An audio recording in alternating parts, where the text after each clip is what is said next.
new traditions, Now let's go and keep going, keep going. sharing old stories, homemade pasta, Enjoy, cheers to us, we did it. and a nice cold Coke. Okay, ready? One, two.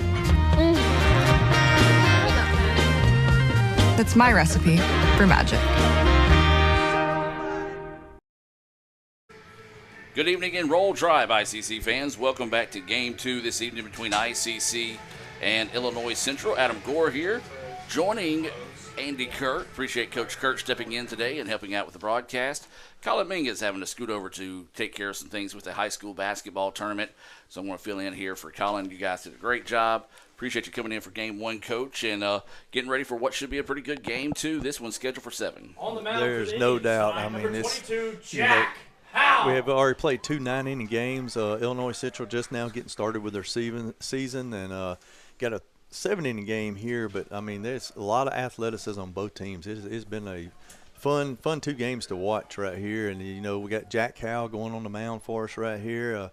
He's going to pound that strike zone, and that's what we've seen in the first 2 games this series. All the pitchers have really done a good job of hitting the strike zone and getting ahead of hitters, and we expect the same thing right here as Illinois Central is coming to bat with number 2, Aiden Fulton, the right fielder. Fulton played center field last game and made a couple of great running catches. He shows bunt. Fielded by Green, throw on the run. Great play there by Houston Green, the third baseman. And that will be a 5-3 put out to start the game.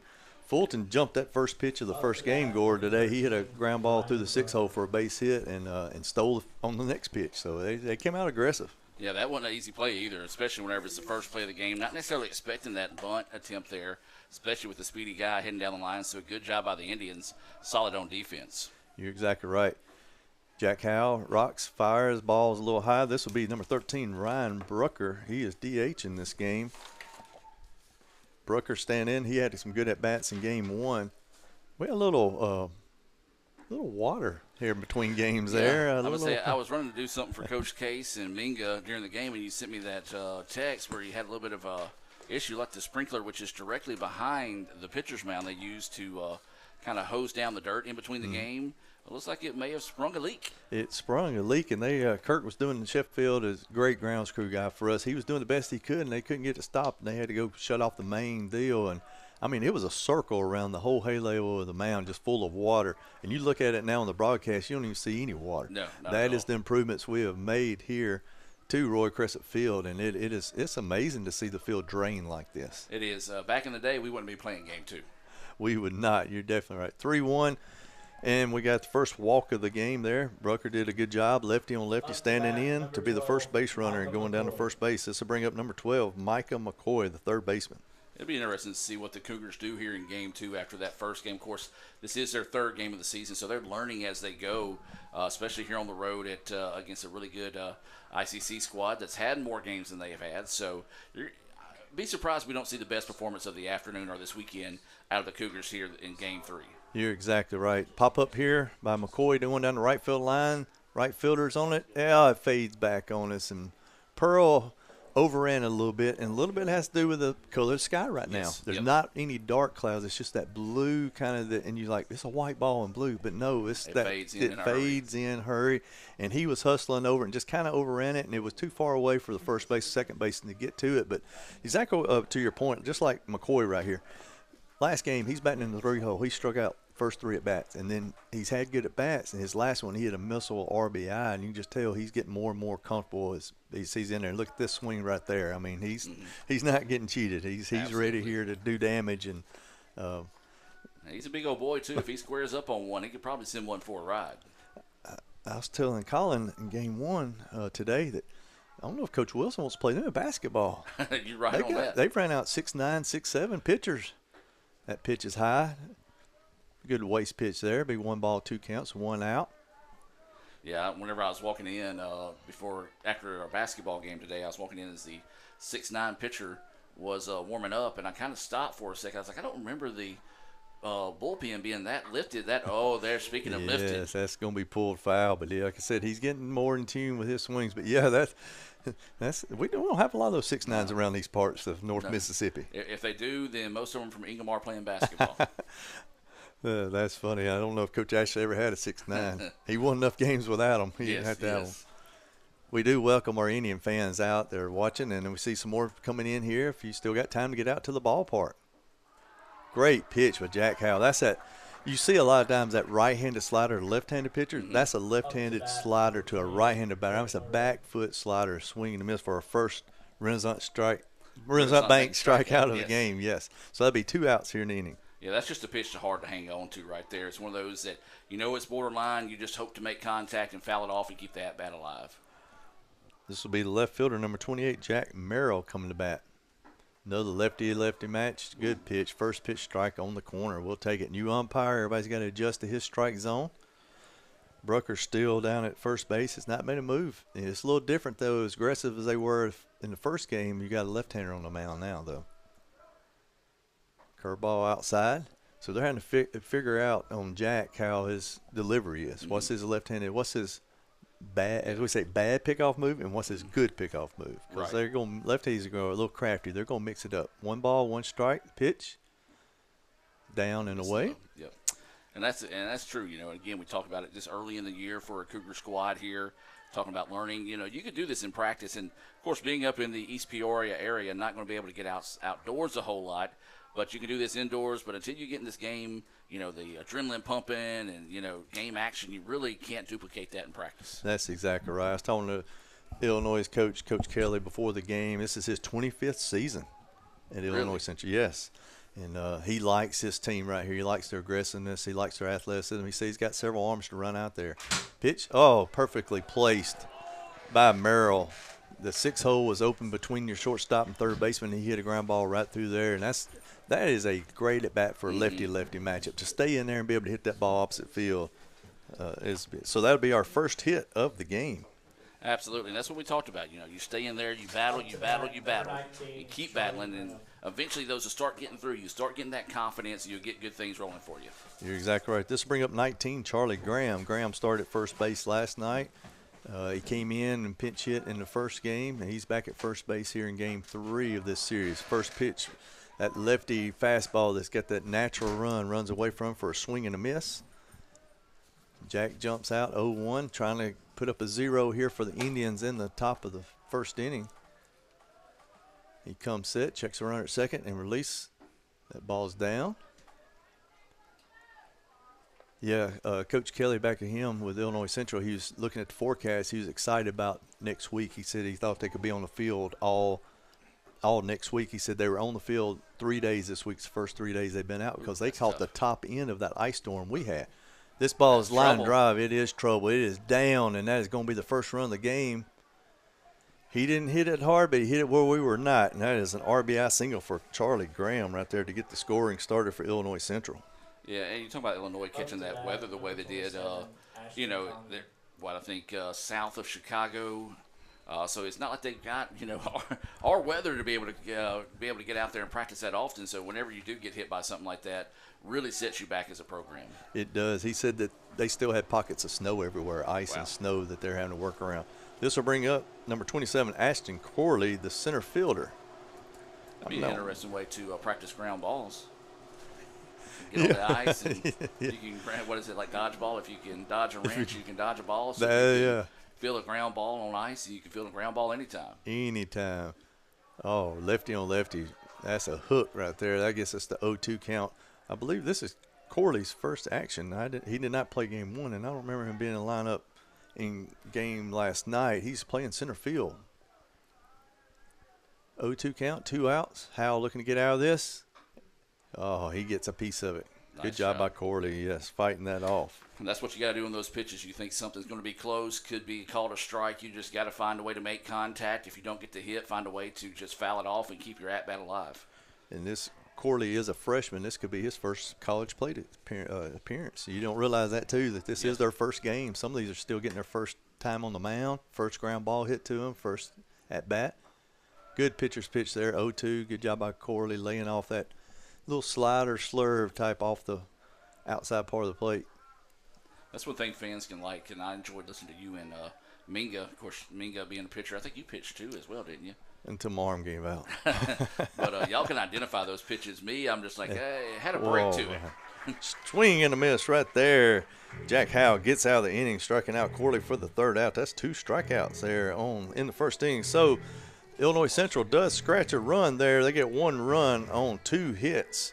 No errors on the Indians, and they leave 2 on base. We will head to our starting lineups here. Yes, yep. Go right Tupelo, Coca-Head, Coca-Cola. Bottling Works starting lineups. Man, that is Let's a start tongue with, twister. yes, it is, and I stumbled over it after doing it for 15 years. Let's go ahead and start with the visitors. All right, for your Illinois Central Cougars, we've already seen the first 6 batters of the game. Aiden Fulton, number 2, is playing right field. Number 13, Ryan Bruckner, is playing designated hitter. Number 12, Micah McCoy, playing third base. Number 28, Jake Merrill, playing left field. Number 19, Charlie Graham, playing first base. Number 27, Ashton Corley, playing center field. And the one that we have not seen yet to plate is number 31, Colton Williams, the catcher. Number 1, Jake Easley is playing second base. And number 3, Jordan Hyder, playing shortstop. And on the mound for Illinois Central will be Braden Vanderheit. That is your starters there for the Cougars of Illinois Central. And now the starting lineup for your ICC Indians. ICC and Coke, now that's a winning combination. And Coach Lott hopes he has that same winning combination put together here in the second game this evening.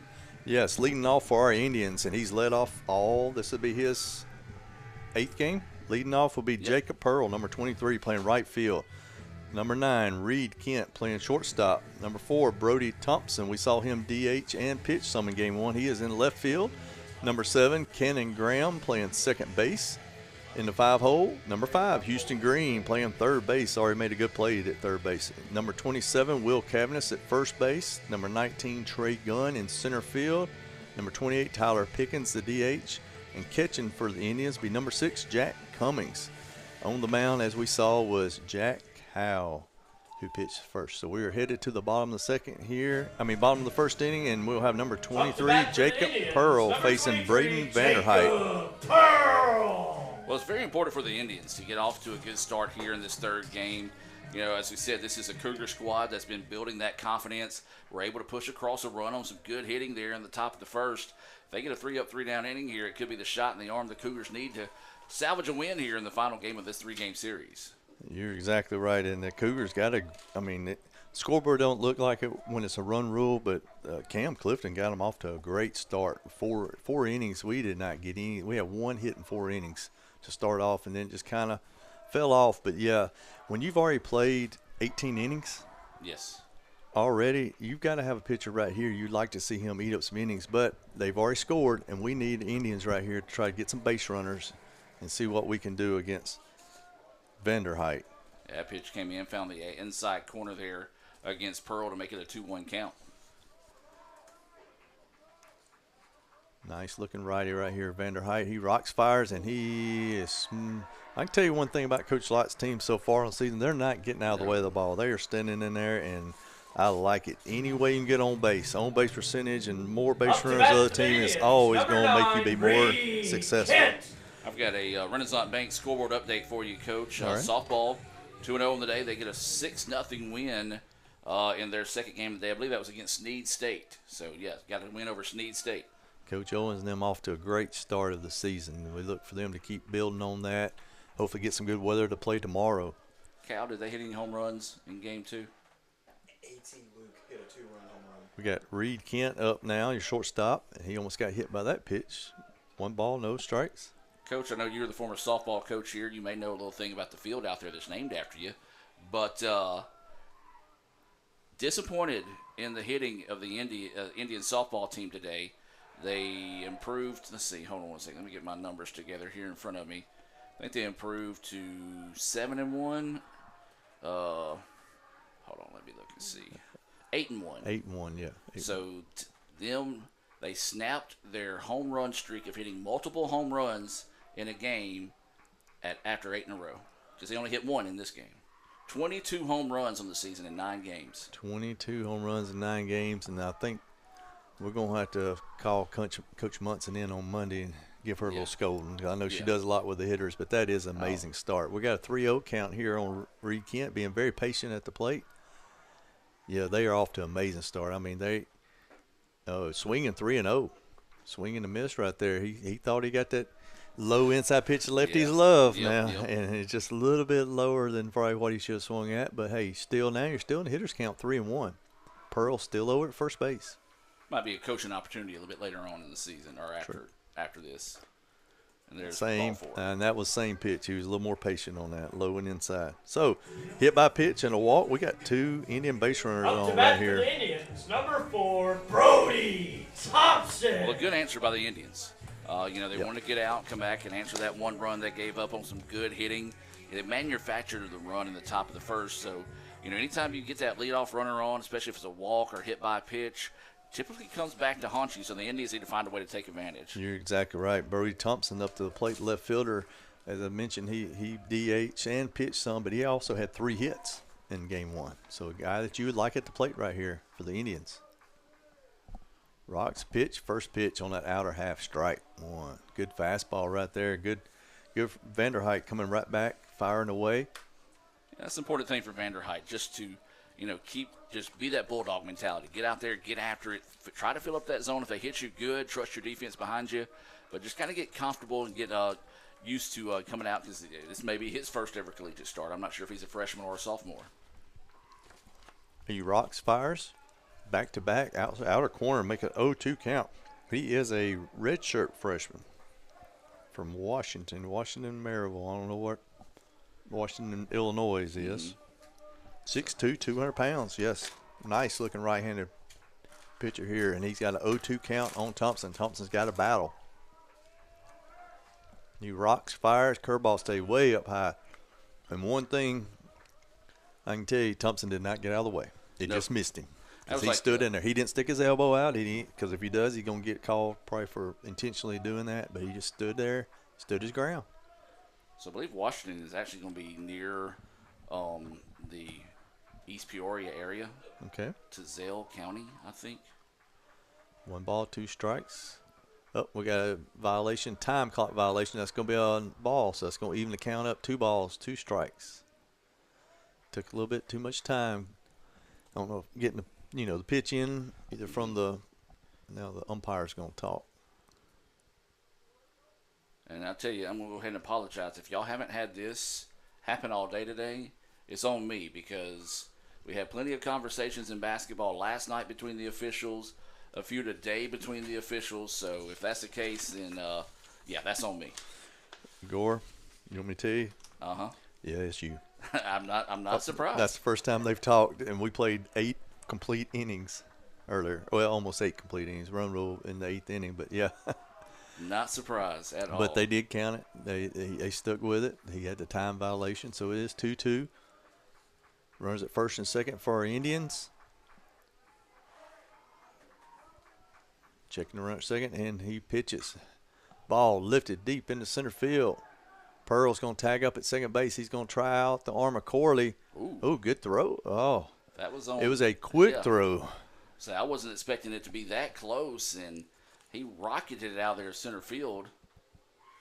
And if that had been on line, I still think Pearl would have been safe, but would have gotten interesting. It would have got very interesting. I'm telling you, he Up was to bat for the kind of Indians, nonchalant, number 7, just catching it like he's supposed to. And, man, that ball exploded out of his hand. I don't know if he's It might have been one of those where he was like, all right, we're just going to make you think I'm going to be lazy after the ball, and then gun him down. They don't list him as a pitcher, but, man, he has some explosion out of the arm. This will bring up our cleanup hitter, Cannon Graham, our second baseman. Cannon had a great night last night. Had 3 of our 7 hits. Today he struggled early and then came through big when we needed it late. So he's looking right here to extend. Runners at first and third, 1 out. And that's kind of the way he's been in these games so far. I'm not going to say feast or famine, but, some games he's going to come out and go 3 for 3, and then he might, start the game 0 for 2. But whenever it comes to those clutch situations, he's got some clutch gene in him that he's able to step up big for the Indians. I had written down that both runners have moved up in scoring position.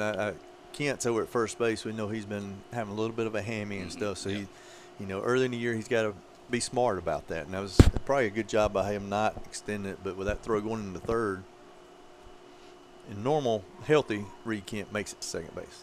1-0 pitch. Lifted out of play down the left field line. Third baseman's giving it a run. Like the hustle. I like the hustle. No doubt. We do apologize for the fans that are used to our normal broadcast with basketball going on today. We had our main red system set up, so we had multiple cameras over there. Of course, we use our second camera for the scoreboard operations in basketball. So we are going to the, I hate to use this word, generic wide camera view instead of our multi-camera view this evening. 2-1 pitch. That ball is down. You got a generic view, and then you got a generic play-by-play guy here, No, Gore. sir. I mean, no, sir. I have. I've already put in a work order to let you take over baseball. we're just looking for Dr. Boggs to get back in this seat. He does a wonderful job, and did a great job, him and Minga, last night too. I enjoyed Absolutely. that broadcast. Sitting at home, I got to watch baseball and basketball going on at the same time. That's a doubleheader I like. Pitch, foul, straight back, 3-1. Good cut right there by Graham. Just barely missed that pitch. Whenever it goes straight back into that screen, you know, on the line, you know he was just under, just a little bit. So still first and third, 3-2 count. I apologize. It is a 1-1 score. I didn't put the score up earlier. Or is it? No. I've got a 1-1 on the board. Yeah. We didn't score. Okay. It's, we moved to third. Now with ball four, we're going to have bases loaded. We're going to score. You just That's what it is. foreshadowing. Yeah, Up that's to what I bat had for got the the Indians, score. number Yes, sir. 5, Houston Green. Number 5, Houston Green, our third baseman, is coming to the plate. Houston finished off strong there in the first game with a single and a triple. Big RBI triple he had. He was scooting, too. Yeah, he's got some pop in his bat for sure, so you really can't miss anything and let him get fully extended on it. Pitch. Good swing. Foul ball. Vanderhyde works ahead right here. He's kind of gotten himself in a little bit of a pickle here in the first inning with bases loaded. 1 out. He's looking for that ground ball to get out of it. Hopefully get him a double play. Indians looking for a base hit, sac fly, some way to tie this game up right here. He rocks, fires, catches the inner half. That will be an 0-2 count. Green's got a battle for us right here. Got Will Cavanis on deck. Yeah, great job coming back on that inside. Not really, he's hit a couple of guys, not really worried about it there. You tell he's starting to get more comfortable the more pitches he throws.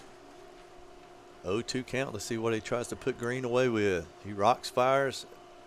Good job there by Colton Williams. He caught a little bit there. He came in as a defense replacement in game 1. He blocked that ball up. A lot of pressure on him, Gore, there with that runner at third base. Most definitely. Bases loaded here, 1 out.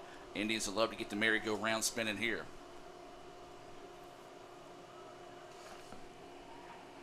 Vanderhyde looks in. Pitch.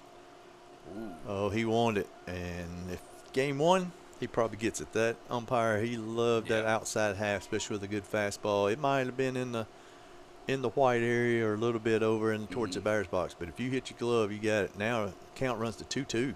Yeah, that was a tough one to hold off on. Good eye by Green. He rocks, fires. Ground ball at the shortstop. Little bobble. Gets it to second base. Umpire with the slowest call of ever. He does call him out. Good job by the shortstop there, number 3. Yeah, that's just got to be a bad moment there. You're looking at it, you're like, okay, I got it. Pops up, Up hits to your bat chest, for the Indians, and you just hit that number panic 27, button. But a good Will job of Cavanis. just not going full-on panic that situation. Collected himself, said, hey, look, I still got an out at 2. Let's go get that out. He did. He flipped the ball, got the out, and the Indians were able to push across the tie and run now. Now you got 2 outs with Will Cavanis up. Runners at first and third. You got 2 guys that can run a little bit, so we might have some action right here. And you got Cavanis. We're going to try to put a little pressure on the Cougars. You call Cavanis Mr. RBI this week. He set a new modern-day record with 9 RBI in a game the other night. That is amazing. And those, I was looking at I was talking to Coach Lott before the game, the hitters that had the 7, the 3 of them were some really good hitters Yes, too. yes. That's great careers here. Runner takes a lead. Oh, he is trying to work that outer half. He doesn't get the call there. 1 ball, 1 strike. Well, I like the fact that he's still going for it. He's like, all right, I'm eventually going to earn your respect because this is what I'm doing. Eventually you're going to be like, all right, he's consistently going after that. Let's widen that strike zone out a little bit. 1 ball, 1 strike. Green still at first base. Pitch, and he gets the call there on the outer half. He's dialed in, like he said, Gore, right there. I believe our Indians going to stay on the ball and drive it the other way in this game if he's going to stay on the outer half. So 1 ball, 2 strikes, Cavanis, he's going to have to battle. The thing about it is there's a big gap right there between second and first right now. So if he does go with it, that could very easily score a run and push the runner from first to third. Runner goes. And it's going to be a foul ball. You'll have to head back, and it'll still be first third. Yeah, I like the action there now that you got 2 strikes. Getting Green moving. No, Kent's still a little gimpy there at third base, but he's got that bulldog mentality. He does. He knows if he needs to dig deep and find extra gear to score that run, he'll do it. Got Trey Gunn on deck. I'm hoping he can get at bat during this inning. Cavanis still battling. 1 ball, 2 strikes. Vanderheit comes set. Green fakes the row and it's fouled off again. Good battle right here by Cavanis. Yeah, that's what you like to see out of a batter. Is like, hey, you got to protect the plate behind the count 1 and 2. If you think it's going to be close, if you can't square it up, just find a way to put the bat on the ball, foul it out, and get deeper in this pitch count. Let your teammates see those pitches, and see if you can make him labor a little bit and earn a base hit here. You're exactly right. Vanderheit's first action of the season. He's a little pumped up, I'm sure, adrenaline. But can we get that pitch count up? Green's not going. That ball's up. So it'll be a 2-2 count. Deuce is wild, as we say. 2 balls, 2 strikes, 2 outs. Seeing a lot of pitches. And, like you said, he's getting that information, too, for next at-bats. Telling other right-handed batters down the line how he's getting pitched and how they can adjust and kind of figure out what they can go after in this one with a 2-2 count, 2 outs, runners on the corners. Time, he called again. Yep. Umpire out in the field just called another delay pitch. He didn't get the pitch time. Clock, yeah. Pitch clock. So the runner's got to go back because it's going to be before. That's going to stop all play when we're not able to hear him up here. I don't know. He was not loud enough for us to hear. I saw his hands barely come up, but he was not very dramatic like I would like umpires to be. To stop all action. So if it's going to be a play where you stop all action, you just come up, yell it, both hands up. That's going to run the count to full now. So Green will be moving on this pitch at first base. Pitch inside, fouled off. Battle continues. That's that new facing we have on the dugouts here at Roy Crescent Field, man. Tell you what, thank goodness we got those new dugouts. The other day we had a screamer head right back to the dugout. Had it been that old dugout, we would have had a very bad situation on our hands. We had one of those game 1. Another foul ball down the right field line. First baseman's giving it a look, and it's going to make it into the parking lot. But, yes, Colin and I were talking about that game 1.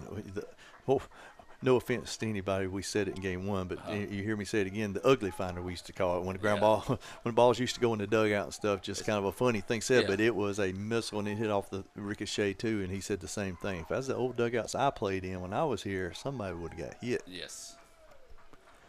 Green will be off of the pitch. Cavanis drills it. Right fielder takes a step in, and it's burnt. over his head, and it's going to get to the wall. That's going to score trouble. 2 runs. And look at Cavanis. Oh, he throws on the brakes right there. He was wanting to go 3, but you don't want to make that third out at third base. So good job right there, Cavanis. Hey, I know who I'm nominating for Player of the Week or whatever, Gore. Definitely.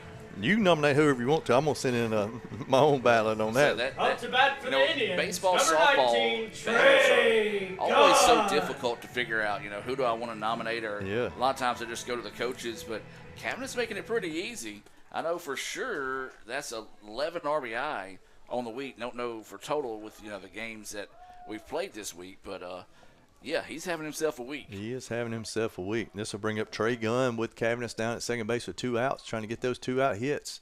Indians, that ball gets away from the catcher. That's going to allow him to go up to third base. That curveball just hung up right there, went off the catcher's mitt. Pass ball, wild pitch. I give it a pass ball. If I'm just saying, unless of course, I was looking down at the screen, but I call it a pass ball. It was a tough one. Leap to move to get it. Yeah, so. Either way. But I tell you one thing on this early season starting out with these Indians that they're going to be able to build on as the year goes on. Other teams are having a hard time getting third outs on them. Yeah. They are extending innings, and they're getting those what we call golden hits, golden RBIs there with 2 outs. Good, healthy swing there by Gunn. That was kind of what Indians struggled with when they opened the season. They would get the 2 outs, just couldn't find it. Teams would scratch together 2-3 runs here, but good to see the Indians finally kind of flipping things in their favor. That's exactly right. Rocking the pitch. Good pitch there. Vanderheit. That will run the count. 1 ball, 2 strikes. Trey's going to have to battle for us right here. Pride of Biggersville. It's all sir. Mr. Rousey got to pitch some in the first game. Got to talk to his dad in between games. And Biggersville's been good to the Little Omaha Indians, bringing some good Not Trey. only that, but he's got a little Calhoun County blood in him as well.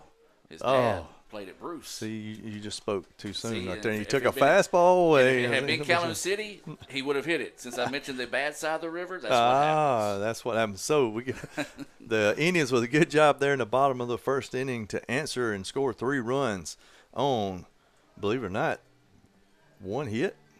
I believe that's right. Yeah, the others were freebies and stuff on 1 hit, and they had no errors and 1 left on base. We will head to the top of the second inning.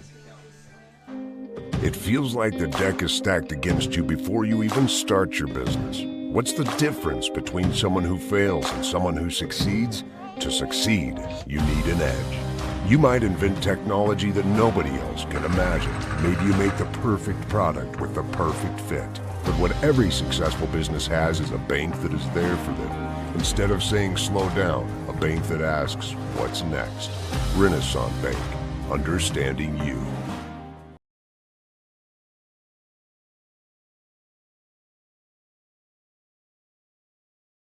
They say Diet Coke is a mom's drink. Well, you copied her jeans, her spin, her shoes, her scrunchie, and whether you realize it or not, her music. Now, copy her drink. Drink what your mama gave you.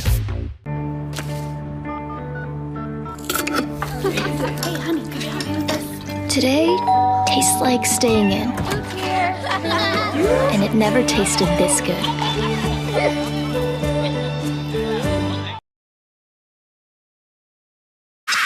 It's the Fast Break Sports Show that starts your day. Mississippi Sports Today, Tuesday through Friday at 9. And if you don't catch it at 9, the MST podcast is on wherever you listen with a team of hosts like no other. For the folks that are listening, I mean, yeah, there is egg salad, but Drew is bringing like a refrigerated, like a pack. So it's going to be refrigerated. Egg salad, 24-hour egg salad. We're dropping like flies. Join Craig and the guys for Mississippi Sports Today on Super Talk 1019. Welcome, ladies and gentlemen, back to Roy Crescent Field here on beautiful campus of Itawamba Community College. We got Jack Howe here starting the top of the second inning, pitching for the Indians. He is facing Colton Williams, the catcher for the Cougars, and he gets ahead with 2 strikes quickly. Tell you what, Colton is not taking it easy on his at-bats. He's getting everything out of these last 2 swings. I believe he's looking at those pine trees in left field. And then once again, that is another Renaissance Bank strikeout. Clutch right there. Renaissance Bank, they are the bank that understands you. You can find out why by visiting renaissancebank.com. That is Jack's 3rd strikeout of this game. He's in, we got 4 outs. He's got 3 on with strikeouts, back-to-back strikeouts. That'll bring up Chase Easley, number 1, who's playing second base. First pitch strike. He's aggressive. Yeah, and Hal's in his groove right now, so I don't know if I'm the Cougars. I step out a second and just kind of throw him out of his rhythm.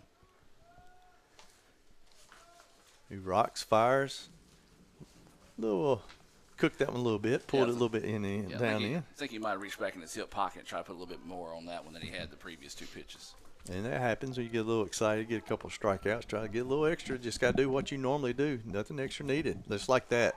Let that natural left-handed move, man. That natural move. You can just see it from up here. I'm sure you can see it from the camera. It's just running away from him. Hard for right-handed hitters to stay on. 1 ball, 2 strikes, 1 out. Easily in. Pitch. Now the movement. That a little pop on it right there. That one right there was moving. Might have been one of the best fastballs he's thrown tonight. He's getting warmed up a little bit. 2 balls, 2 strikes. If you can see that gun down there, Gore. That's what I'm trying to look and see. Ain't no way I can tell what that says. That's where you need those binoculars. Pitch up and away, and he's got to regroup right here. 3 balls, 2 strikes. Good battle here by Easley after getting down early in the count. You know, technically I can make it up. Nobody would know. I don't know. We might start getting a lot of scouts here. And then he loses him, balls down. Good at bat by Easley right there. You know, he came out swinging, and as you said, he settled down a little bit. This will bring up the number 9 hitter, Jordan Hyder's shortstop. played a good shortstop in game 1 for the Cougars. Well, again, for the Cougars, it's just about being patient at the plate. Work counts in your favor. If you get on by a walk, that's cool. If you get on by a hit, that's even better. But you just got to, again, grow as these games go throughout these innings. It shows bunt and bunts through it. That'll be strike 1. I'll tell you that one thing these Cougars have shown in the 2 games today, they are not afraid to show the bunt. They've kept Green on his toes down there at third base. And with we got a little extra water, you can still see the discolor around the mound there from. So now that the lights are bright here at Crescent Field, you can kind of see it a little bit better on your screen out there. But, yeah, you're right. I mean, as a third baseman, they've already shown bunt numerous times. So it's one of those choose your own poison, but you got to be leaning forward in anticipation of that in certain counts. But in this situation, 0-2, now you kind of lay back a little bit. Pitch low in the dirt. Good job there by Jack Cummings, keeping that ball in front of him, not allowing easily to move at first base. That's one thing this season the Indians have kind of a luxury at. I think they've sent 4 catchers behind the plate. Used to, we would get late in the season, have one left due to injuries, and try to just manufacture another one. There's a beautiful breaking pitch. That is what we used to call in baseball terms the hammer. Yeah. He just threw a hammer curveball, and there was nothing Hyder could do about that. Another Renaissance Bank strikeout, second one of the inning for Jack Howell. That brings back to the top of the lineup right here, Aiden Fulton. And he's a guy you better watch for bunting as well. Right, so everybody's been through the lineup now. They've seen him to see how well they adjust the second time through. Easily getting good lead at first. Fisted out to shortstop. It's going to hit the ground. He attracts the ball. Kent throws on the run. Got a big target over there with 6'3" Cabinets to stretch out and makes the great play. Love seeing Kent attack that ball. That will be the third out of the inning. And in the top of the second there, East Central gets no runs, no hits, no errors, and they do leave one on base. We will head to the bottom of the second.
Number 28, Tyler. Welcome back to beautiful Roy Crescent Field here at Itawamba Community College.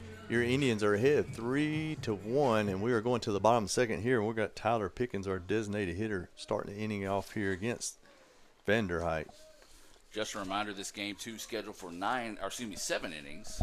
Gore. Almost scheduled for a second. Ground ball up the middle. Good base hit. Pickens has been swinging a good bat as well. He's seeing some pitches. He ended game 1 with the run rule with a base hit.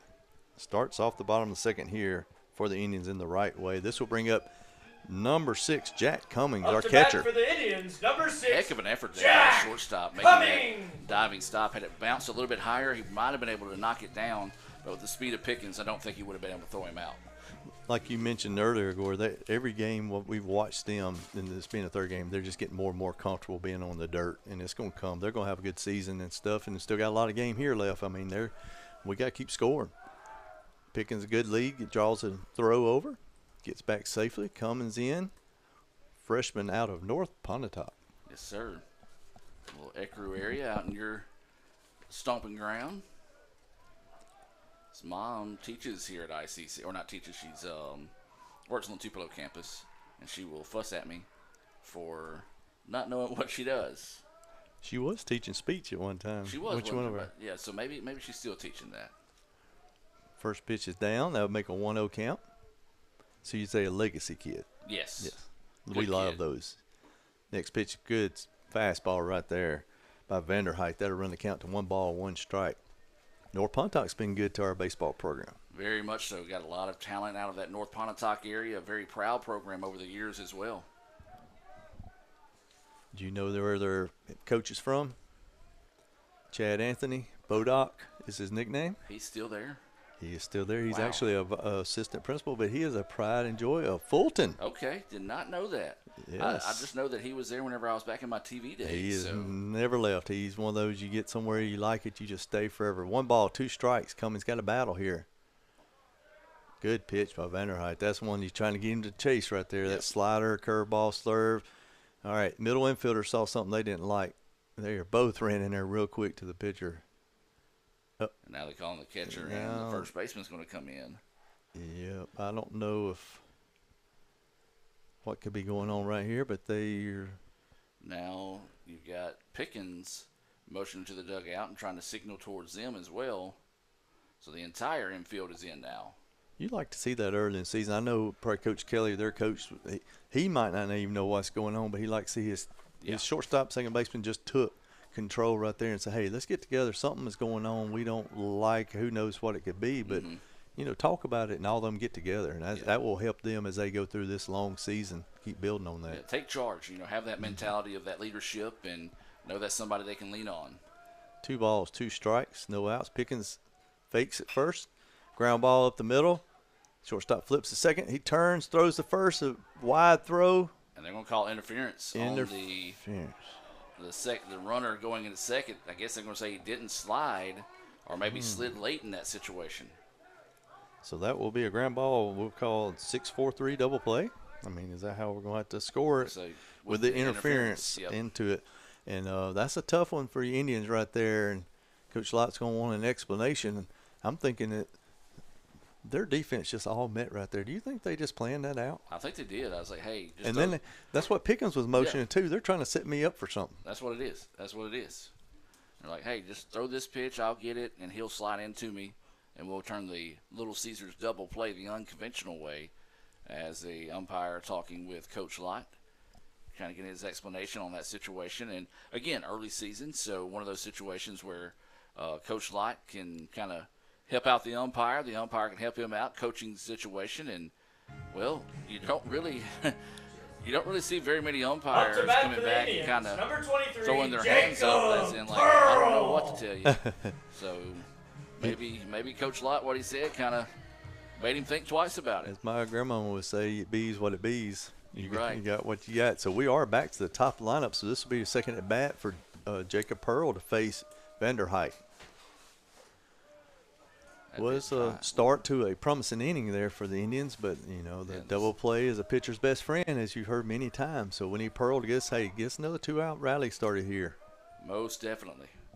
And as you said it there, that just Little Caesars double play, any little thing can spark a ball team. It's that pitch missing low. You think Mr. Jim took his wife out to Little Caesars tonight on a Friday night? Well, he's waiting till tomorrow, Valentine's. He had already said that was Right. his and Heather's plans Valentine's. for Valentine's. Gotcha. He'd probably get a Valentine heart-shaped pizza. I bet he could talk him into as many as he buys and eats throughout the week. Yes, you probably already know to do that. It's probably a yearly thing, and he's never even told us about it. We love Mr. Jim Ingram out there. Yes. And we love for Mr. Pearl to get on base. It's 3-0 right here. Good pitch. Vanderheit comes right back in there, 3-1. Yeah, nice job just taking the whole way that time. Pitcher knew it, so he's like, all right, I know I can just guide this one in here and find the strike. Pearl reminds me of some of the MLB kind of the hitters. He hadn't had a whole lot of hits this year, but he gets on base all the time. Yeah. And that's your job as kind of like Moneyball, kind of like Kevin Youkilis was it back in the day, back leadoff. And you're like, why is that guy back? He's always on base. He's always on base. He's always on base. But he can run, and we want him on base as many times as we can, setting the table for us. So great 2-out. Brings up Reed Kent, our shortstop. Yeah, and he's got some muscle behind him to back that up. So that's his job. You know, you kind of have to swallow your pride a little bit. Say, hey, look, it's not my job to necessarily hit the ball. It's just my job to get on the base path. And when he gets on the base pass, whether he's stealing or not, and he's got some steals on the year, but he gives those pitchers fits. He gets out there, he jumps around, bounces around, and, you know, that's what you want. Pitchers having to get in a stretch and just change up their rhythm a little bit. Doesn't get too big of a lead, now goes. And, again, as you said, kind of that late movement kind of caught the eye of the pitcher there, and he just lost that one low. 2-0 now is the count. Pearl does lead us with 3 steals on the season. Coach Lott, 2-0, you know, could put him in motion, never know. Good hitter at the plate. Gets a pitch, and he drives it to right field. It is trouble. It is gone. Get up. It is a home run. Touch them all, Reed Kent. That, Gore, you know what I'm going to say. I'm going to say it. Is out of here. That is the perfect home run. Yes. That is a line drive. Looks like a Tiger Woods just skull, that hard stinger. That's what he calls it. Just carries right over that 365 signing right center field, and that is a 2-run homer to extend the lead to 5-1 for your Indians. Another key to that, Andy, also came with 2 outs on the board. Yeah, and got that. And no, we said Pearl. He worked the walk. Up to bat for the He Indians. got on and Number 4, did his job. Brody Thompson. He was rewarded by being able to simply jog around the bases to come home. And still, him jogging is twice as fast as me. And me. First pitch to Brody Thompson is high. He is playing left field in this game. Brody flew out to center field in his first at bat. But yeah, like you said, this Indians team, we're going more and more in the season. They're getting more of those 2-out hits, and just it's going to carry on for them into conference play. Ground ball to the third baseman. He attacks it. Ooh, tough hop. Good job staying with it, and a good strong throw across the diamond. Thompson was getting down that line. That will be a 5-3 put out. But for your Indians, they're able to push across 2 more runs on. We ended up with 2 hits because one got erased to the play. No errors and no one left on base. And we will head to the top of the 3rd inning on Let's Go ICC TV.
And we are back here at Roy Crescent Field with Itawamba Indians extending their lead there in the bottom of the 2nd to 5-1. Here we are in the top of the 3rd, and we have the number 2 hitter, number 13, Ryan Brucker, the DH for Illinois Central Cougars.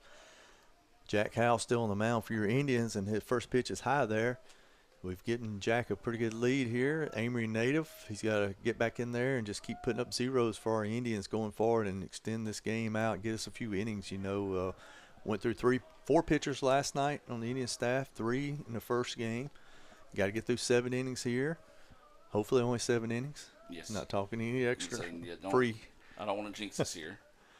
Lefty-lefty matchup. All right, 3-0. So that's what we talk about. You know, Jack was in the dugout for a little while right there because you had the leadoff single, controversial double play, interference, work a walk, home run. So he set for a little bit. He's got to get back in the rhythm here.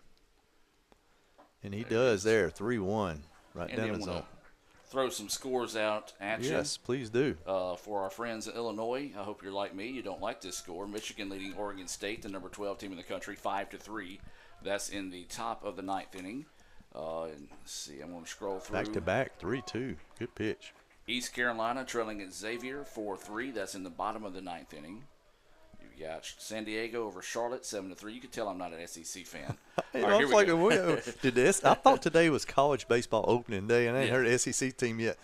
And that ball runs inside. They're going to say did not go.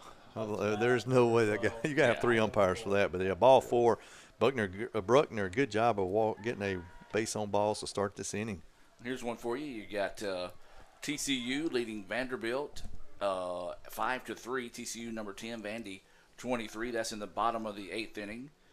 South Carolina leading Northern Kentucky or North Kentucky 3-2. That's in the top of the 8th. Mississippi State, number 4 in the country. They're up 6-3 over Hofstra.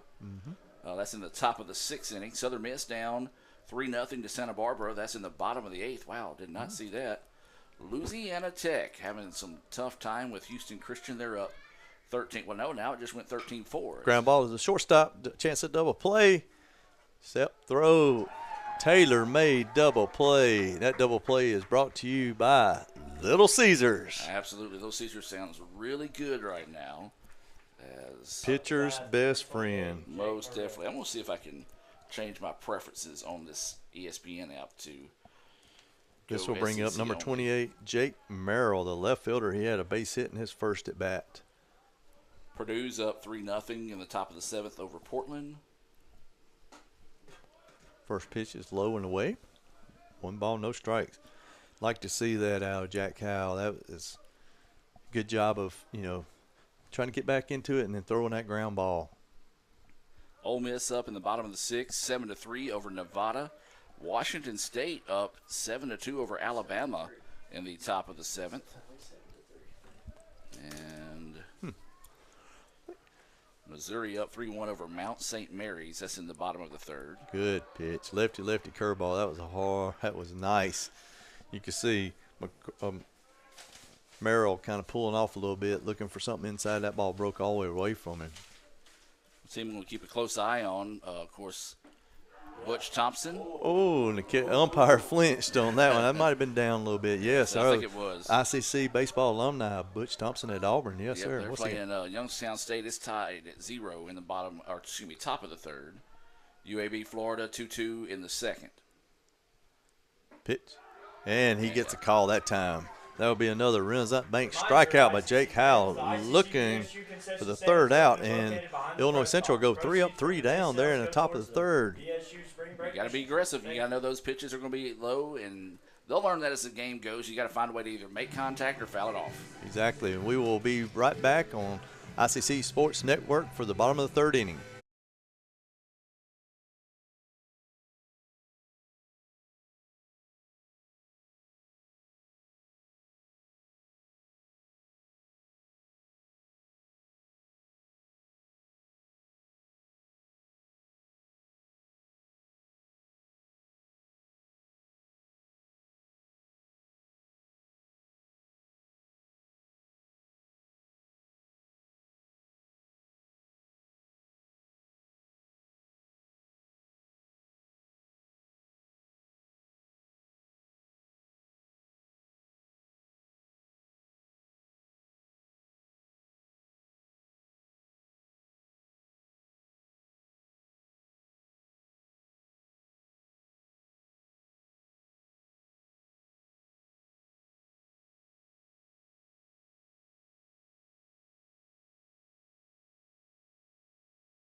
Welcome back, ladies and gentlemen.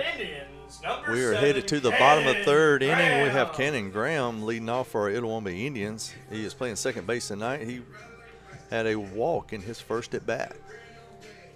He'll be facing Braden Vanderheit, who is out for his third inning here for Illinois Central Cougars. You know, again, just trying to get guys innings, you know, get some pitches thrown. And Vanderheit has progressively gotten better. You know, he's run into some hiccups and fell behind in some counts, but he's doing a good job of filling up that strike zone, forcing the Indians to be active in the batter's box, and ICC's been able to cash in on some opportunities. They sure have. That's a good swing by Graham. He fouls off. It's going to be an 0-2 count. Yeah, I was talking to Coach Kelly for Illinois Central before the first game today, Gore, and I was sending a message to the softball coach, Coach Heather Doty. Her and I were on some softball All-American committees together, and he said their office is across from her, so he's going to give her a hard time and let her know he got to meet me or something, but that's good. Look at hard hit. Good 0-2 hitting there by Graham, getting a base hit straight up the middle. That is just not trying to do too much. Right. Just go with what you got. Don't be too fancy with Up to it. bat for Solid the contact. Indians, Get on the number bag. 5, Houston. That is a start that the Indians are looking for. You know, Vanderheit, he's looking for what the Indians got last inning. He wants that ground ball right here, but we have Houston Green coming up, our third baseman. Yeah, nothing you can do about that last one. You just tip your cap as a pitcher, say, good job, you won that battle, and try to come back and just fill up that zone. You've been able to turn a couple of double plays, have the Cougars, so maybe see if they can get a little ground ball again up the middle and see if they can flip 2 here. You got one ball. You got Graham's with good speed over at first base. Got a good lead. Rock fire, trying to hit that outside corner just a little bit too wide there. The umpire get a little head shake there. He was close, but not close enough for him. 2 balls, no strikes. Green looking for a good pitch to hit. Yeah, that's one of those where if you see the umpire shake his head, that means it was close, but not close enough. Rocks fires 2-0. Good swing. High drive to right field. The right center fielder is on the move. That ball's carrying, and it is in the trees. Pucker up and kiss that baby goodbye. That is a 2-run home run to right center field from Houston Green. That ball did not barely get out of here, Adam Gore. That ball was hit into the trees, and it is up against the fence somewhere over in football. And that is what you do in a hitter's count. He found a barrel, and he drove that ball. I like to see that power from Indians. And I don't know what it is. It's something about that airstream, jet stream, little alley right there. If you can get one up in the air and right center, more towards the second tier of the fence going up, those balls, even though that one's hit high, they seem to travel a lot further. I don't know what it is. I remember Shrewsbury back in the day. Yep. You know, he made a living out of just putting balls out of the park in that area here at Crescent Field. So we'll have a pitching change. So let's take a break and be back with more right after this.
Welcome back, ladies and gentlemen, to Crescent Field here at Illinois Community College. We're in the bottom of the third inning.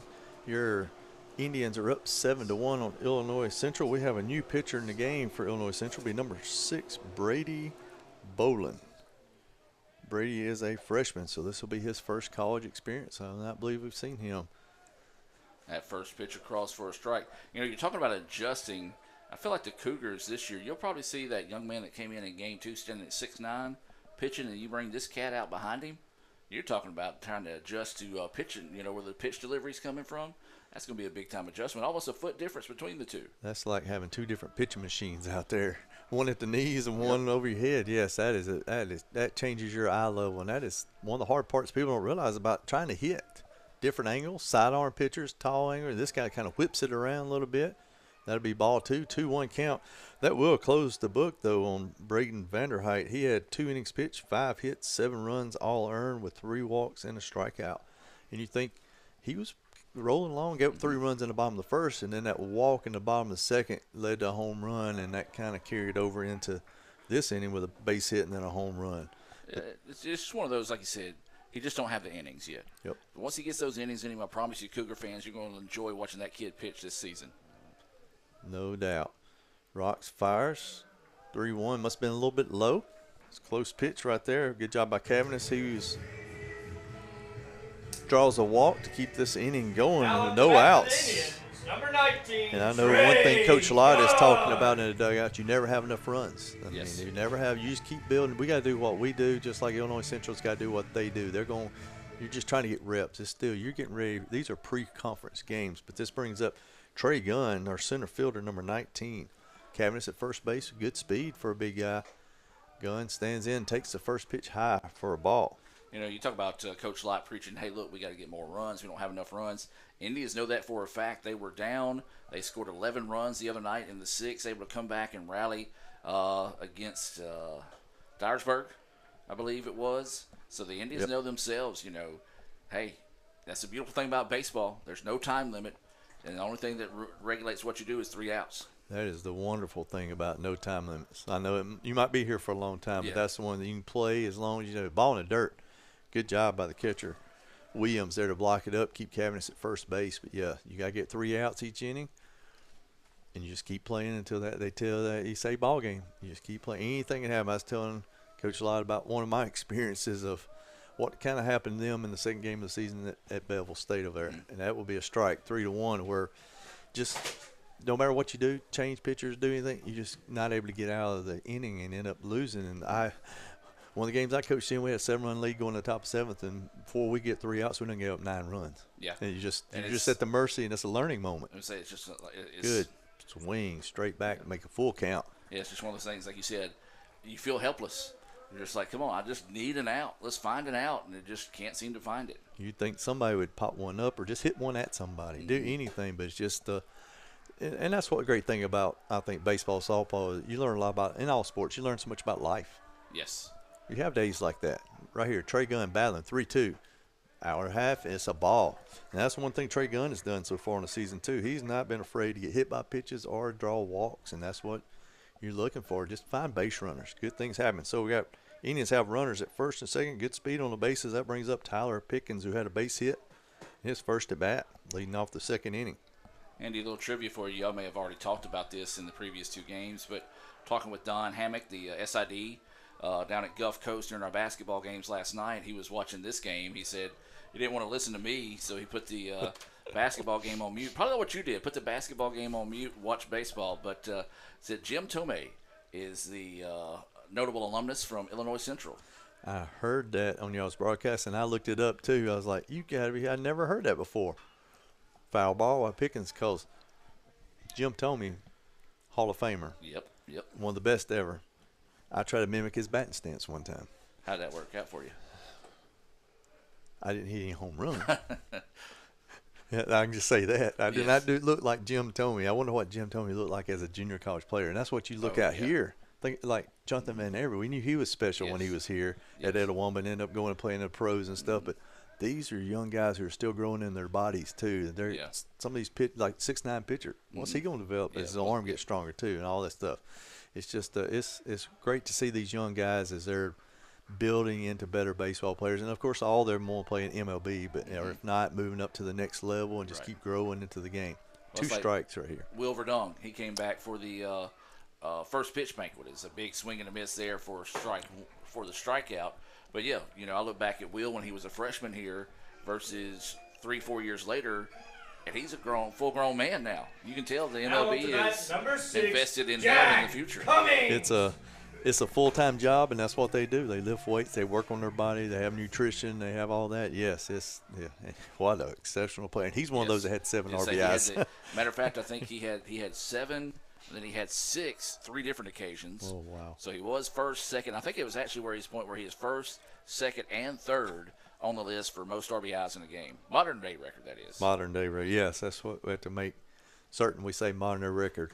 And that is first pitch strike. Good job here by Bolin coming in. He had a couple of walks to start out, but then he got the big strikeout. Got himself in a little pickle here. Runs at first and second. Got the number 9 hitter, Jack Cummings, the catcher, up to bat. That pitch is down. Now even the count 1-1. Yes, and we do stress modern day because we still don't have some of those records. And I know I played in an opposing school that played here in the early 90s, and there were some people who hit some bombs, and there were some strikeout guys who played at Ole Miss and different ones that I grew up playing with and against my whole career that I know they put up some numbers. Yeah, that'd be one of those. If anybody had those numbers, would absolutely love to see them. Ball has popped up. That's going to be your infield fly, and umpire's caught. So the batter, now even though the ball hits the ground, Jack Cummings is out. I like the thought process. You never know on the JUCO level, an umpire may not call it. Yeah, exactly right. But, yes, since first and second base were occupied, that is called automatic infield fly. The runners, once the ball hits a player or hits the ground, they can run at their own risk. But, of course, right there you would not run at all. So now we are back to where we're looking for that big 2-out hit right here, and we're back to the top of the lineup for the third time here in the third inning. Jacob Pearl has batted in every inning, Gore. Absolutely. So, again, another at-bat here. We go back talking about those records. If anybody has any records from back in the day when you played, final stats, we would love to get those. Because you think of guys, that's went on, the Desmond Jennings, who went and had an amazing career in the MLB. Tim Dillard. Rick Collier, who coached here. Yeah, he can swing a bat Oh, back in the my day. goodness. Coach Collier still hit one out. Look at there. That guy will not get out of the way. That's what I'm telling you. I love more and more watching this team play this year. They're going to get on base. Jacob Pearl is 3 for 3 with no hits. Hit by pitch twice and base on ball. He's been on base percentage. He's 3 for 3. Yeah, and that's what you do as a leadoff guy. My job is to get on base, no matter what it takes, and he's done it there 3 times tonight without making any contact on the bat. In the fair territory, yes, exactly. And that brings up Reed Kent, and we know what happened the last time with 2 outs. Jacob walked in front of Reed, and Reed hit a 2-run missile home run line drive out to right center field. And he takes a healthy cut, and that ball's popped up left field. Left fielder is sprinting over. That ball's tailing away from him. He stops, and it falls in fair territory. And our runners are running. And here comes Pearl trying to score all the way from first base, and he does. Left fielder never touched the ball, overran it, so you got to call that a 3 RBI double. Absolutely. Have a day, Reed Kent, right there, and that is part of not being outside, as we said, too. Yes. Number 4, and it's one of those, the left fielder right now feels awful. That's the play where he put some great hustle on and just, as you said, not used to being outdoors, not getting those live action reps. Any other time, he probably coasts under that without an issue and gets the out and ends the inning. And in his defense, when it was hit up, I was looking over towards our bullpen. I thought it was going to curl way down the left field line, and that ball stood back up. And we might have a breeze up top we're not seeing, too. I'm not sure. Yeah, I don't really see the trees. Nothing's happening with the trees, but it came back over. And I mean, I've heard you say it before, but that is a little bit more. Jim Ingram, that's going to be a full pitching wedge for him to stick one right there. That's not going to be a sand wedge or a lob wedge. That's probably a full pitching wedge that's stuck right inside it. With touch. Probably backed up some. That is a 1-1 count. And we have Brody Thompson up to bat here. And Indians again, we get a walk, 2-run homer, then they get 2 outs, and here we go again. With 2 outs, 3 more runs. Of course, you and I go way back, even before you came here to ICC, back in your Wild West Union days, if you will. But we've always talked about just the separation between average teams, good teams, great teams, 2-out hitting. And the Indians have got it done in this series. We call those 2-out hits golden hits because they're just better golden. They just mean more right here. 1 ball, 2 strikes to Thompson. We have batted around this inning. He fouls it off. He's the 9th hitter of the 3rd inning for the Indians. You can tell the championship games are getting ready to start in basketball because more fans are coming in, and they probably aren't familiar with the foul ball territory area out there in the parking lot. There's some expensive vehicles pulling in as well.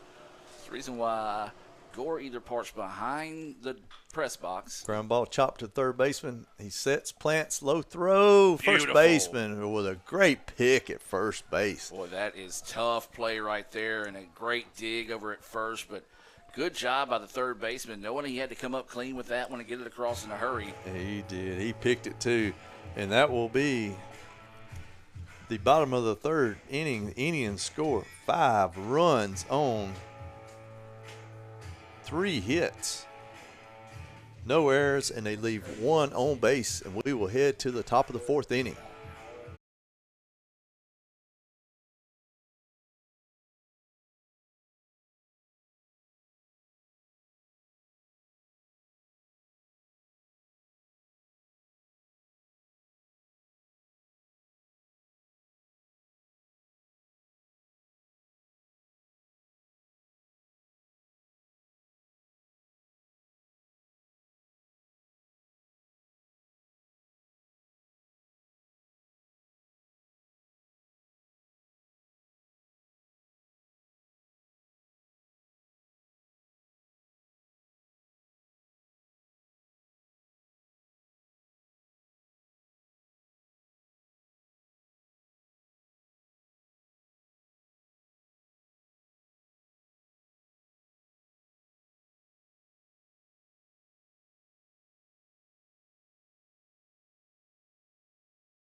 Welcome back to Roy Crescent Field here at ICC. Your Indians are headed to the top of the 4th inning with a 10-1 lead. Jack Howell from Amory, Mississippi, still on the mound here for your Indians.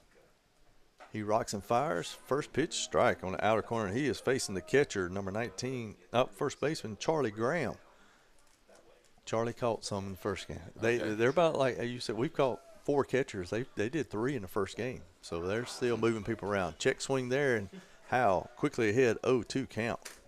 Yeah, and that's important because, I mean, a lot of people don't realize the wear and tear on your body that catching does, especially on this JUCO level, because you never know. You're going to get guys that's going to zip them in there throwing strikes. You're going to get guys that bounce them across, and you're having to dive in front of them all game. So, and of course, as many pitching changes you're going to see throughout, you're having to know and adjust to different pitching styles. So, catching on the JUCO level, you got to be a bulldog. You have. That's a swing and a miss, and that's another Renaissance Bank strikeout for Jack Howell. First out of the inning for the 4th inning.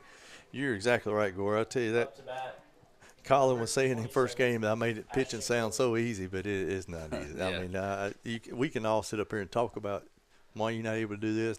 Getting everything synced up. Yes. And changing speeds and missing bats. These guys are playing college baseball for a reason. They can hit. They get recruited to hit, and you got to miss barrels. And the Illinois Central in game 1, that's what he was doing the first 4 innings. We were not able to barrel up anything, and then we were able to break through in the 5th on him. But it was very impressive. This is Corley up to bat. He's a center fielder. He struck out his first at bat. Yeah, that's one thing. Colin and I were doing the game earlier this season, and I was like, Colin, you hear people all the time at home say, just throw a strike. And that's a lot easier said than done in any sense, especially on a level higher than high school, because you might have 2, 3 good hitters, average hitters after that, but 1 through 9, these kids ain't playing college baseball by mistake. They are not. There is no easy outs in lineups in junior college or any level of college baseball at all. Yeah, you don't just take a break. He's got one of those little pencil-looking bats. I'm trying to figure out. That's unique to me. Yes, I've seen that. And there's your lefty hammer hook. That is another Renaissance Bank strikeout. That will be number 7 on the day and 3 in a row for Jack Howell. That's the thing, again, I'm really surprised that we're not seeing more batters maybe taking time, stepping out, just because Howell's gotten his rhythm, and they haven't done anything to disrupt that. That's right. This will bring up number 31, Colton Williams, the catcher.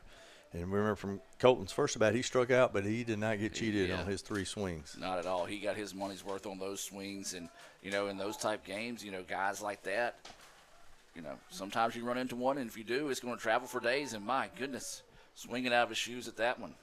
I can tell you one thing with that swing. If Adam Gore did that, he would be at the chiropractor for a week. No, I'd be laying on the ground for a week, then go to the chiropractor. Like my old golf swing. That's the reason why I'm is taking now. a swing. I like it. And that's the thing, too. Like, you know, catcher, you're not going to have the best speed in the world, so your job is to come out there to smash, and he is swinging to smash. Yes, sir. 1 ball, 2 strikes, 2 outs. Fastball up high. That'll even the count. We'll have Deuces Wild here in the top of the 4th inning. Part of me hopes he runs into one. Oh, yeah. Jack Howell is giving Coach Light exactly what he's wanting here in the 3rd game of a series.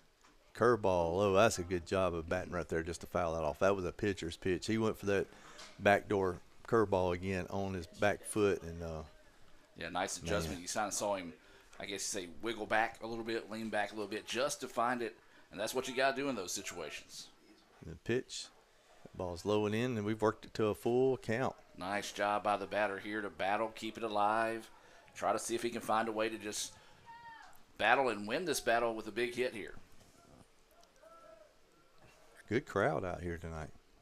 Especially with it being a little chilly and a long day of baseball. But I tell you, folks, if you're watching, swing and a miss, strike 3. Miss, strike 3. You're exactly right, and that is striking out the side. That will be number 8 strikeout for Jack Howell in 4 innings, giving Coach Lott and Coach Evans exactly what they need. We will be right back on Let's Go ICC TV.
And welcome back, ladies and gentlemen, to Roy Crescent Field here at ICC. We're headed to the bottom of the 4th inning with your Indians ahead 10-1 over Illinois Central Cougars. We are in the middle of our lineup with number 4 hitter Cannon Graham, our second baseman, leading off. Cannon has a base on balls and a single so far in his 2 at-bats, coming up for the 3rd time here in the 4th inning after the Indians batted around last inning. He is still facing Brody Boland, who came in the middle of the inning last inning. Pitch, and he's aggressive, fouls it straight back. Yeah, that's one thing I've noticed. The Indians have adjusted well over the course of the few games. You know, they struggled the first couple of series where they just fell behind, never really got a hitter's count. They've been a lot more patient, you know, getting after them. Yeah, they swung at that one early, but they've been a lot more patient to set themselves up some better opportunities. That pitch is inside. That's one of the few times you see he's mad at himself. He's mad at himself. That's right. And he's hearing it a little bit, I think, from the dugout over there. That Yeah. is a badge of honor for this team, is to wear one. That one, though, was a little bit too up and inside to not move. Some of those hurt now. We've seen a couple of days with change-ups or curveballs that were this. All right, I'd take that one. That's not bad. But no, that one will hurt. That ball's up. I tell you one thing, being Coach Lott's first year right here, and he's following the man, the myth, the legend. Coach Carter, 704 wins, great career. I was looking the other day. He's only like the 5th coach we've had in 63 years, something like that. Yes. And it's insane. all those coaches, starting with like Curtis Monroe, Roy Cressa, and then you had Chuck Box. Well, both of those first two guys, they retired from coaching. And then Coach Carter retired from coaching. They were here for a long time. Coach Box was not here that long, but you know where Chuck Box is now?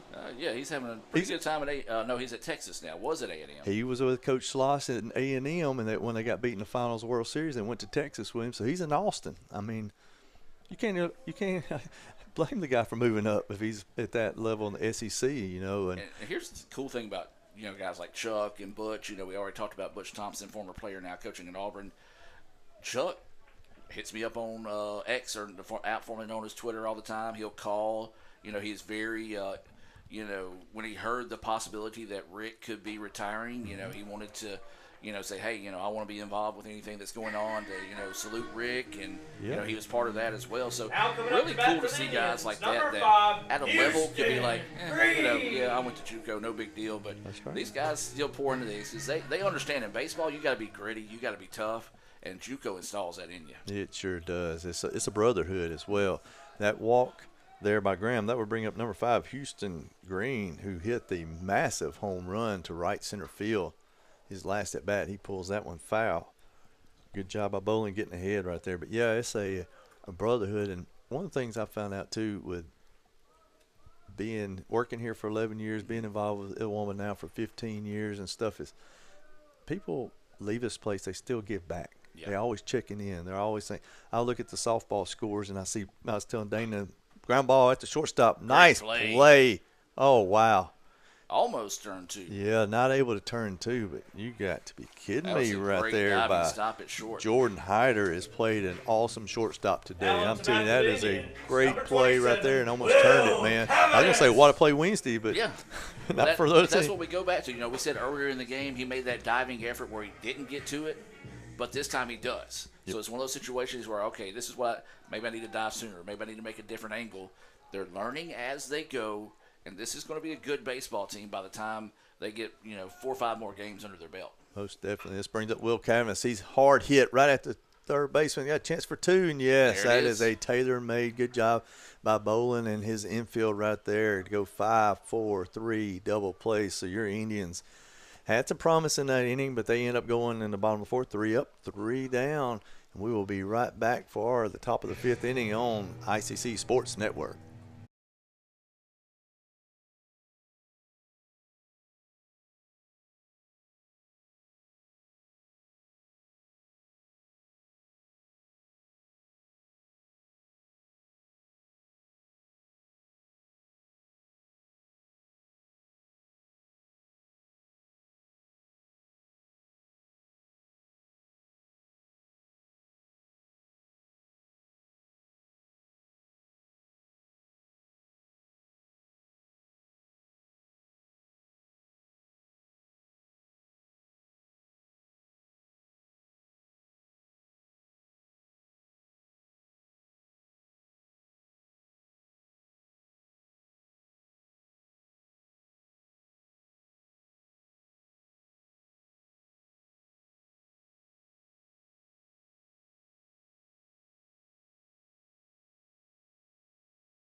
Welcome back, ladies and gentlemen, to Roy Crescent Field here at Itawamba Community College. We're enjoying some baseball action between your Indians and Illinois Central Cougars. Indians are ahead 10-1 here going top of the fifth. Jack Howe has pitched a gem so far in the first 4 innings for Indians. He is in top of the fifth, and he is facing Jace Easley, second baseman, who walked in his first at bat this game.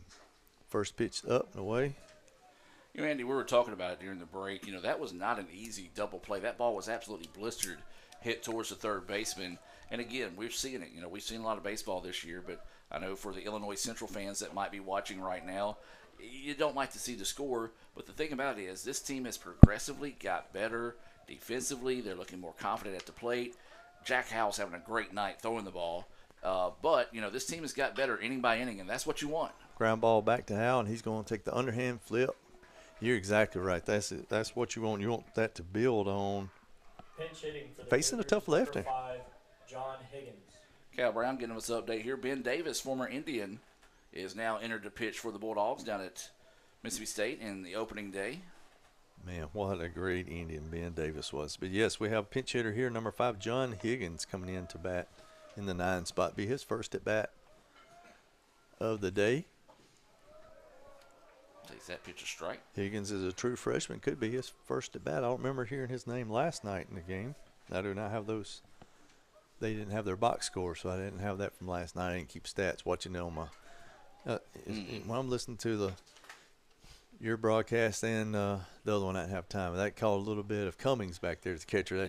Well, we used to talk about a joke with catchers where the tools of ignorance to put on that gear and stuff. You just got to be a bulldog. I was watching them with Coach Goddard, or assistant coach. Caleb Goddard, yeah. Yep. And, man, he was putting those hit by pitch right there. He was putting our catchers through a good workout before the game. And I was enjoying watching them framing balls and blocking balls and stuff while the other team was taking back practice. That's the thing about, you said you got to be a bulldog, got to have that just fearless mentality behind the plate, and because you're going to get beat up. There's no doubt about it. We have another pinch hitter here coming in the leadoff spot, be number 4, Braden Main. So we're going to find some final scores for you here in a moment. Throw to first, not in time. He's another true freshman coming in. So Houston upsets number 21 Wake Forest 8-2. Oh, wow. Let's see here. Oklahoma beat Texas Tech 10-3. There's a flare. This is trouble. That is trouble. That ball is scooting to the corner, too. Runners going. This is Higgins trying to score all the way from first base. He's lugging it. We're going to have a throw, and it's going to be late. And that is going to be an RBI double coming off the bench for Braden Mean with his first at bat right there. And that's what we talked about. You want to keep getting better, keep fighting. Don't give up. That's what we said after that 5-run third inning. We're going to find out what type of team this Illinois Central team is. Are they going to fold, or are they just going to say, all right, let's get the run rule and hit the road and go home? Are they going to fight this thing out to the end? And good at bat there. First guy up, as you say, you know, in every sport, next guy in. And guy came up, got the hit, and now it's a double and pushes across a run. And being Coach Kelly's putting a couple of pinch hitter subs in, giving them some of their first action, you know, show me what you got, freshman. Check swing for a strike right there. And, you know, they're fighting for some more at-bats. And that will get that guy another at-bat because he hit that ball well. It scooted all the way to the corner. Lefty-lefty matchup, too. Big time there. Another upset. Michigan State beating number 8 Louisville 4-3. I don't know if you really call those upset this early in the year. I mean, yes, preseason rankings, but if you go in by the rankings. One team that did not have a problem today, a team that goes by the name of LSU. They won 15-5 in 8 innings over Milwaukee. Didn't realize you guys were 2 in the country. UCLA's number 1. They got a lot of players back and picked up a big transfer. Good pitch there by Jack Howe. Georgia beats Wright State 13-1. Georgia 15 in the country. That one went in 7 innings. Northern Illinois makes me still have bad flashbacks as a Notre Dame fan. They beat NCA&T 10-2. Pitch gets away. Cummings, good job blocking that ball, keeping it next to him. Yeah, I know. It's just some things get ingrained in your brain, like that Northern Illinois. Yeah. You'll never forget it the rest of your life as a Notre Dame fan. Yes, exactly. But, yeah, that man, college baseball is so good. I put up my LSU flag this morning. So For it's baseball, just for the opening day, you Nice. know, and just love, man. I'm Well, it's such a spectator sport. Like, it's It one of is. those, say, like at my house, you know, I've got the TV outside, I've got the grill, I can put on a baseball game in the background. You don't have to watch it. You can listen to Listen. it and still have that, you know, picture painted for you as a beautiful breaking pitch there. I thought that should have been strike 3. Well, I did too. But yeah, it's just one of those. You get a, you know, you get a good guy out there. You know, we're blessed in the state of Mississippi to have guys like David Kellum. Just dropped the guy's name down at Mississippi State. They just switched over. Nick. No. Anyway, used to be Jack Crystal back in the day. Is that one fouled back? No. Well, it was a long time ago, Yeah. and then it was the press box is named after him. I can hear his voice right now.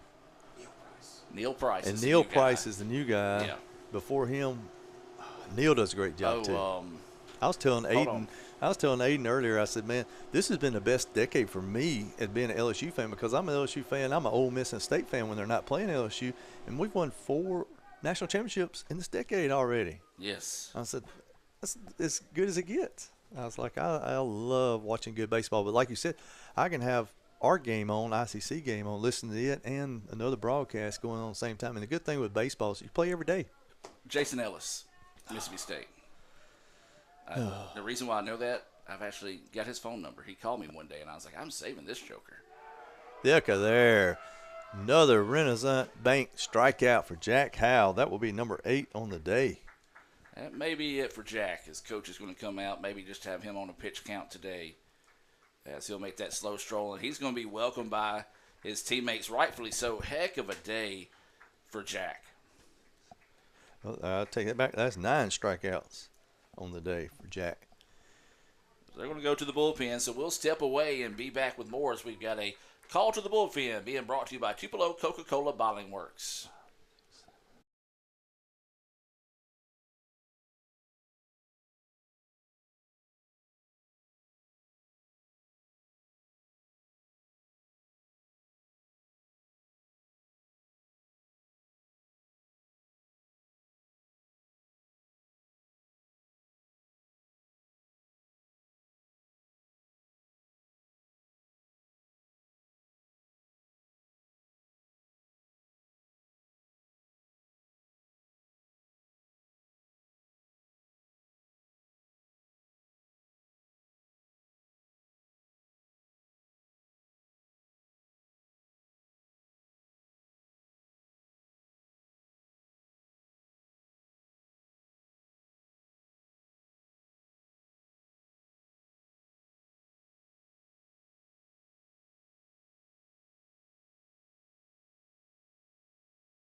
Welcome back, ladies and gentlemen. We're in the top of the 5th. 2 outs.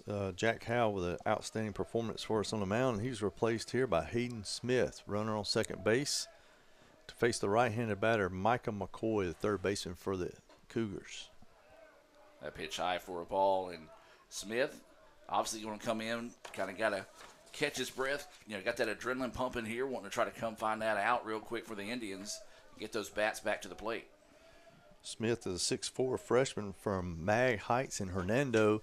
And what I see from the stats, this is his first college appearance. Yeah, it was the first time I've heard his name this season. Of course, we did have a couple of road games, but I do believe that is going to be his first appearance on the season. We have a Solomon Smith, but this is the first time to see Hayden. Pitch, ground ball to shortstop. Reed attacks the ball, shuffles his feet, throw across high. Cavan is 6'3", doesn't look high to him. Would have been over my head, but way over mine. That is a 6'3" put out to end the inning right there, and that's what you want coming in as a reliever. Let your defense play. But for Illinois Central there in the top of the 5th inning, they do pick up a run on 1 hit, no errors, and 1 left on base. That will close the book on Jack Howell. He went 4 2/3 innings with 3 hits, 2 runs. Both of those were earned. He had 3 walks and 9 strikeouts. And we'll be right back on Let's Go ICC TV.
Coming up to bat for the Indians. And welcome back, ladies and gentlemen. We are headed to the bottom of the 5th inning here with your Indians ahead 10-2.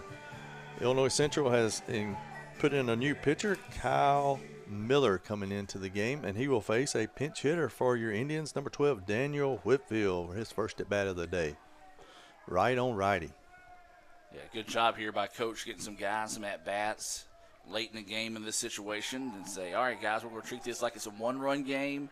You're having to come in and get on base and make something happen here. That's exactly how you have to play it out. Daniel is a freshman from Blue Springs, Mississippi. So guess where he went to high school? That's going to be East Union. He's an urchin. He play a little baseball out there. Very successful program at East Union. Man, they've won some state championships. I actually sent Coach Chris Basil a text this morning because something came across my Twitter, now X, of South Alabama's doing a Mardi Gras jersey for opening weekend, and they had Rhett Johnson, a East Union player, as their video guy. He's a junior down there, Rhett is playing. Swing and a miss. Good job coming in there by Miller with a strikeout, and that'll be another runs-up bank strikeout for the first out of the inning. I think I was supposed to know this, but did Rhett play here? Andrew. Rhett went straight from high school there. For some reason, that name just registered with me, and so that's the reason why I thought he might have played We've here. had several East Union guys trade away last year. Some good ones. We have another pinch hitter here for your Indians. This is number 3, Andrew Williams. Williams has been a dual player. He's DH for the Indians this year, and he's pitched a good bit for the Indians. We're counting on him. And I was talking to Coach Lott prior to the game 1, and that's what he was liking with this young team he's got, of how guys are flexible. He's got infielders, outfielders, different. He's moving people around, which is going to be beneficial for the Indians throughout the year, where you get in some of these games, these 9-inning conference games, and different things happen, and we know extra innings happen at times, and sometimes you end up with a position player playing a position he ain't played before. So it's good early to let them play lots of positions and move them around and get some experience. you never want to put a kid in a position they've never been in if you can help it. Let them at least be out there at some point in a game. But And you're right. It never fails in this league. You're going to have one of those rare doubleheaders. Game one scheduled for 9 innings. It goes 13, 22, 21, almost like that summer Legion ball. Whenever you run out of pitching, everybody just jumps in there and pitches, becomes a home run derby. Yep. Pitch and foul ball, that'll even count 2-2. Yes, it's going to happen, and that's one of the rules that benefit from softball or baseball, where you do have the free substitution at one time. When you out of the game of baseball, you're done. Yeah. There's no putting it back in. So if you burn your big power hitter because you don't put somebody faster in the middle of the game, he's out of the game. If the other team comes back, and there's no guarantee they're not coming back at times if you're ahead or you catch up. You got a 2-2 pitch coming here. Inside, Williams did not check his swing, and I don't think the umpire knew that was strike 3. He just called a normal strike. Wow. And he has everybody confused. I think if he knew that we already had 2 strikes, he might not have called that borderline pitch. But that is a runs up bank strikeout, and there's nothing you can do about it, because once the umpire calls it, it is official. Well, and I'll that just will say be 2 this. strikes. That umpire better be glad that we have Slater Lott as head coach right now, because if not, that would have been mid-season Rick Collier meltdown, because that one was nowhere near a strike. We'll bring up Jack Cummings, 2 outs for the Indians. That Rick Collier might have had a vein popping out of his neck on that one a little bit. I'll talk to Rick once a week or so, see him about every couple of weeks, and he's a lot more relaxed these days. Last I talked to him, man, he just had that big grin on his face. You can tell he's loving life now. He's going to get a chance to go chase Stone around the world, playing some baseball, and a lot less stress. And happy for Rick, really happy for Rick. And, he did a great job here, did a great job building this program, reaching levels it's never reached before. And he's earned that retirement and earned the less stress in life, if you will. That's exactly right. 1 ball, 2 strikes to Cummings.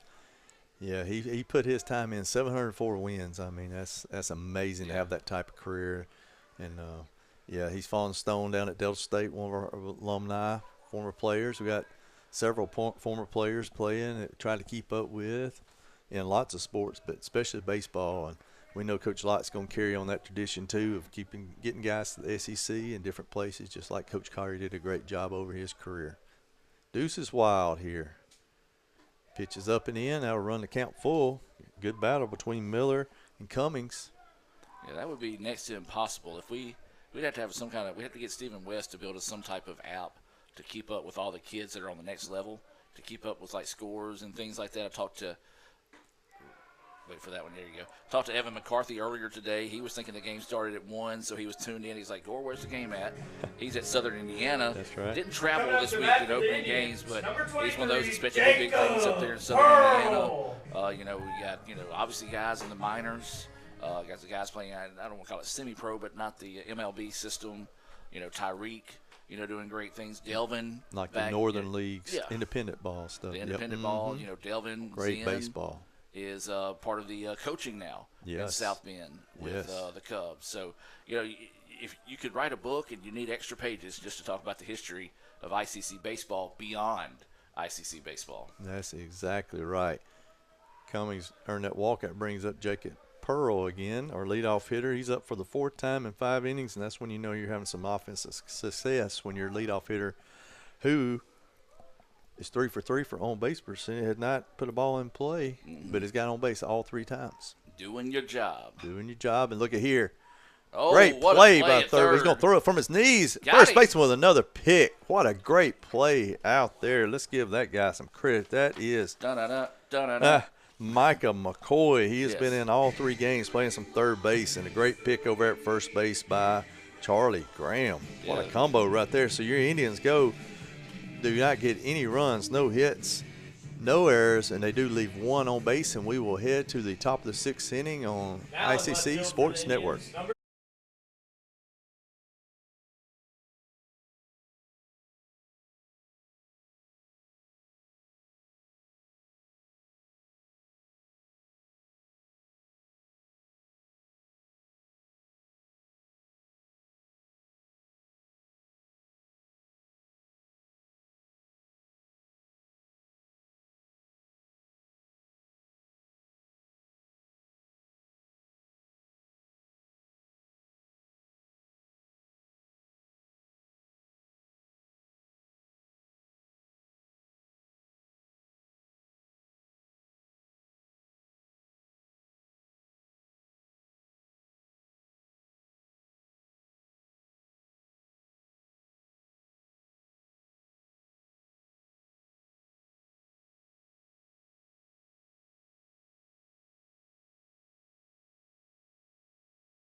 Welcome back, ladies and gentlemen. We got some changes, so let's just go ahead and reset the defensive lineup being brought to you by Tupelo Coca-Cola Bottling Works.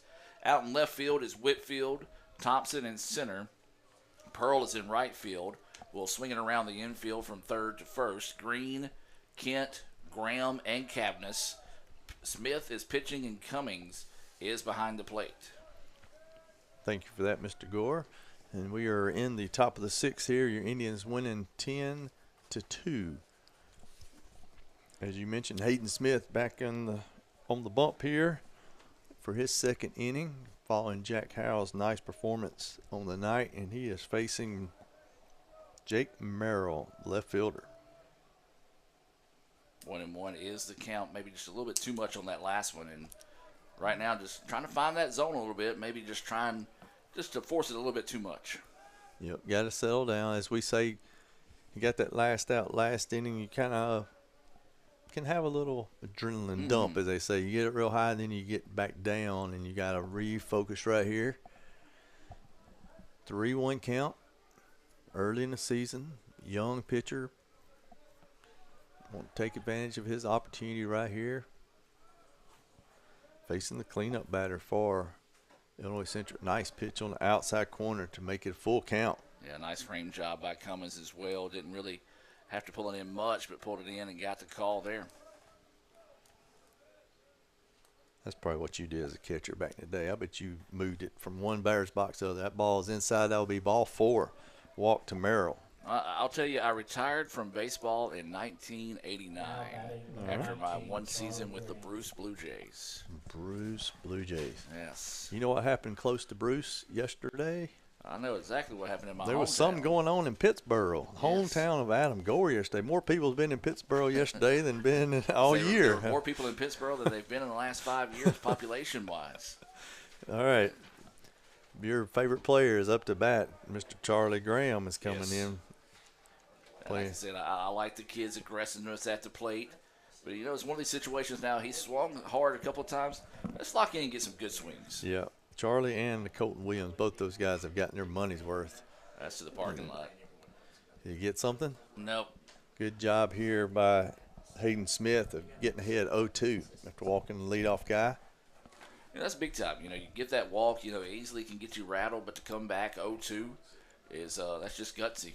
Pitching out of the stretch. Good lead at first base. Rocks fires. Ground spinner to first base. Good job by Cavendish. Just staying with it. Let it come to him. That ball had some English on it. It did. It was one of those you're watching and you're like, all right, anytime now it can take a hard right and go foul. And you know, a lot of people's like, okay, that's routine. But no, that one, plus it was bouncing off the natural turf and the artificial turf as well. So a good job of just getting squared up to it. And there was no way that ball was getting by him. Man, I'm telling you, yeah. That's something we didn't have to battle back in my day, Gore. Natural turf and artificial turf. We had to battle the fact of rocks and dirt clots and things like that. Yes, sir. Coming up and making the ball bounce funny. This is Ashton Corley, the center fielder. Off to a slow start in this season. A couple strikeouts today, but he's looking to drive in this run at second base for the Cougars. Rocks, fires. Oh, this trouble. is way up in the sky. Left field's going back. No, he nice got it. play. That's Whitfield out there, and he tags. Good job of base running there for Merrill to move up on that to get to third base. I thought that one for a second had a chance, just didn't quite barrel it up enough and way up in the air. And we've seen some of those travel, especially off bats like Tyreek Reed back in the day, putting them over the lights out there in left field. That one just got up in the air and kind of stalled out. It did, and I have to admit, I made a mistake earlier, Gore. This is your This is my favorite guy player. right here, Yes, this is. I was ahead, 2 batters ahead. There And it he is. hits one to the moon in Just center got field. underneath it. Center fielder's over and secures the ball for a good catch. Yes, he barreled it up. It was just straight up. Drop that back shoulder a little bit too much. If he leaves it up, power drive through it, that's going to drop for an extra, or get to the gap for an extra base hit. And that is the end of your top of the 6th inning, and the Cougars go down. No runs, no hits, no errors, and they do leave 1 on base, and we are headed to the bottom of the 6th inning on Let's Go ICC TV.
Welcome back, ladies and gentlemen. We are headed to the bottom of the 6th inning. Your Indians leading 10-2. We have a new pitcher on the mound, a left-hander, Preston Rowe, number 18. And first pitch is going to hit Reed Kent in the backside.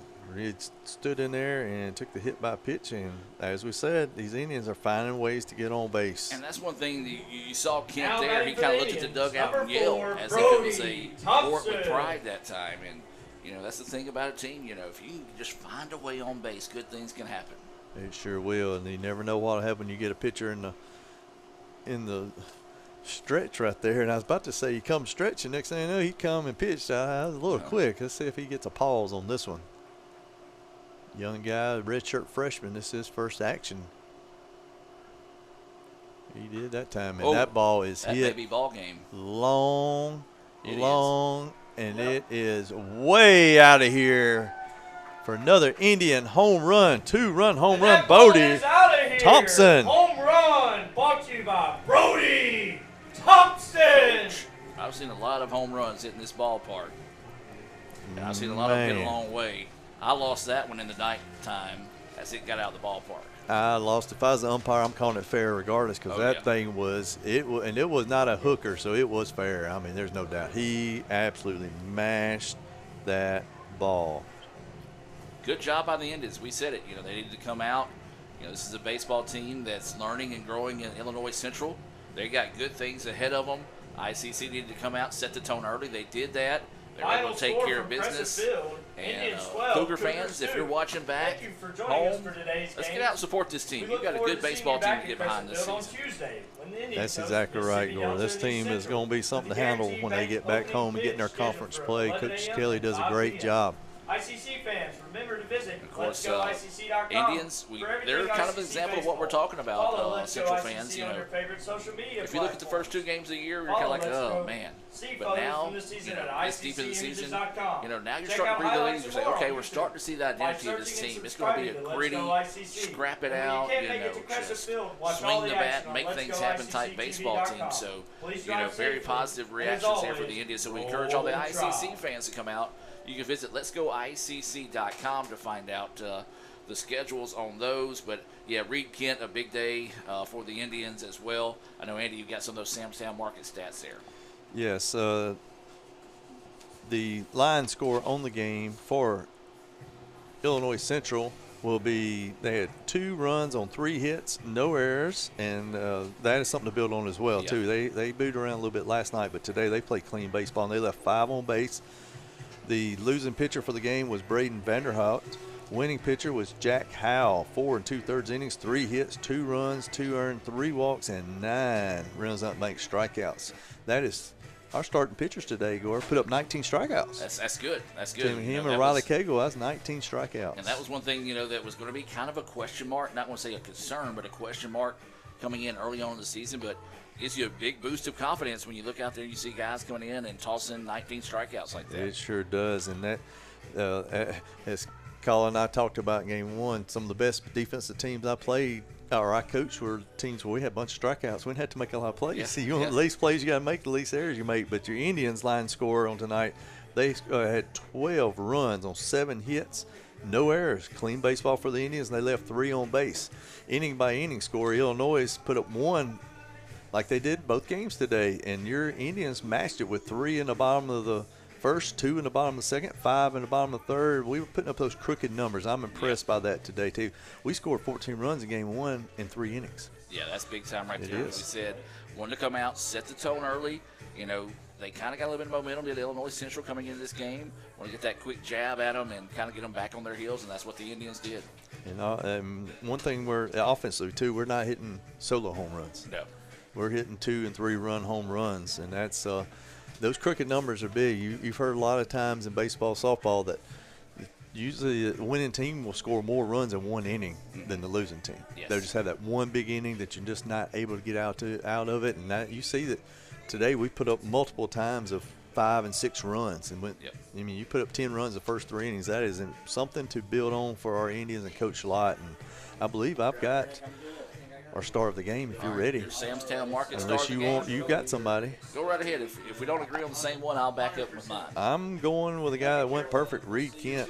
Home run, double, 5 RBIs, and 2 base on balls. Did not get out in second game, swung a good bat, played a good shortstop. And, I mean, it's hard. Jack Howell. Yeah, I was gonna you could be Co today. If you had to go with the co-star, most definitely Jack come out and played well. But, yeah, Reed was going to be my guy there as well. Big game for him. Set the tone for the Indians. And that's what you have to have out of your leader. Your sophomore leader on this team that's going to lead them into the season. You got to have him lead by example. And, my goodness, he led by example tonight. He did lead by example. And I'm going to say we're going to have a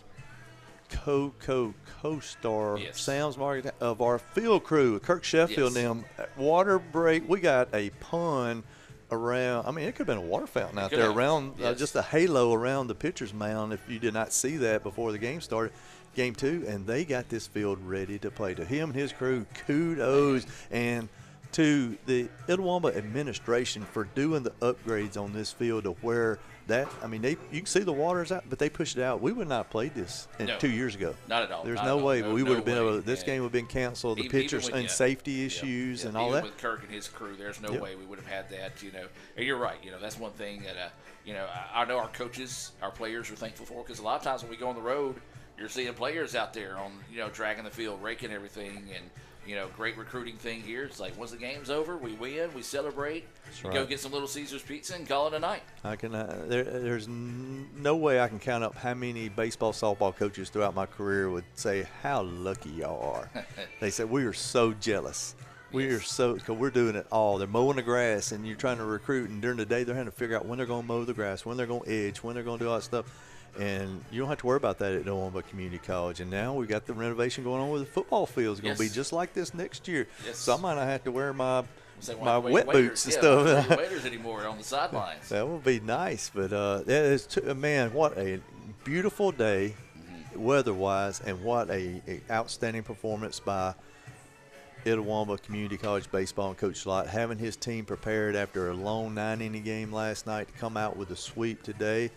Women's basketball won again today. Hey, we have had 2 days and softball swept today. Softball swept today too. Hey, so we are on a roll at Itawamba Community College. It's on Mets and tennis tomorrow to keep it going.